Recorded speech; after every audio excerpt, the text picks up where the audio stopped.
אחי, אתה בטח שואל את עצמך, מה הסיפור? מה הסיפור של מכינה קדם צבאית לחבר'ה שבאים מרקע חרדי? למה לבזבז זמן על עוד איזה מסגרת חדשה? מה יוצא לי מזה? תן להתגייס כבר ולסיים עם זה. אז תן לי אפשרות להזמין אותך למסע אחר לגמרי. קוראים לי יוסף סגרה. אני מגיע ממשפחה חבדית, חרדית. למדתי בישיבה קטנה ובישיבה גדולה. וגם אני, כמו הרבה חבר'ה צעירים, לא מצאתי את עצמי בעולם הישיבות הקלאסי. התחלתי לחשוב על צבא. ואז חבר סיפר לי על המכינה, משפחת תפארת הארזים. במכינה התחלתי לעשות עם עצמי עבודה. עבדתי על האישיות, על המשמעת והאחריות האישית שלי. קמתי בשעות שלא הכרתי. למדתי מה זה לחיות בקבוצה שכל הזמן תלויה אחד בשני. מה זה בעצם עצמאות? מציאות שבה הכל תלוי בנו. האוכל, הלוז, הלוגיסטיקה ואפילו לנהל תקציב.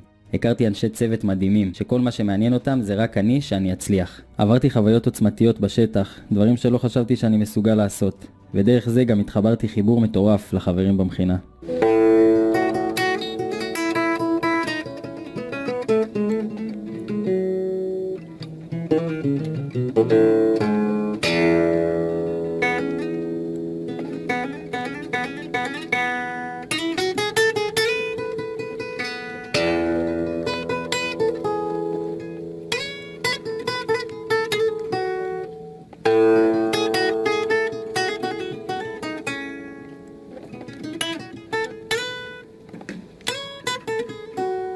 עשיתי הכנה לשירות קרבי, הכנה מטורפת, כושר גופני, כושר קרבי, מסעות, שבוע שבו למדתי לנווט, שבוע הישרדות ועוד. עברתי תהליך רוחני מכיוון אחר ממה שהכרתי.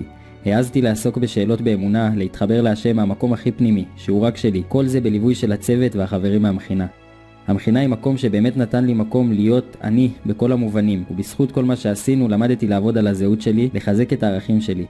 חיזקתי את ההחלטה להתגייס לצה"ל, והפעם ממקום שהרבה יותר מחובר לעצמי ולשליחות שלי.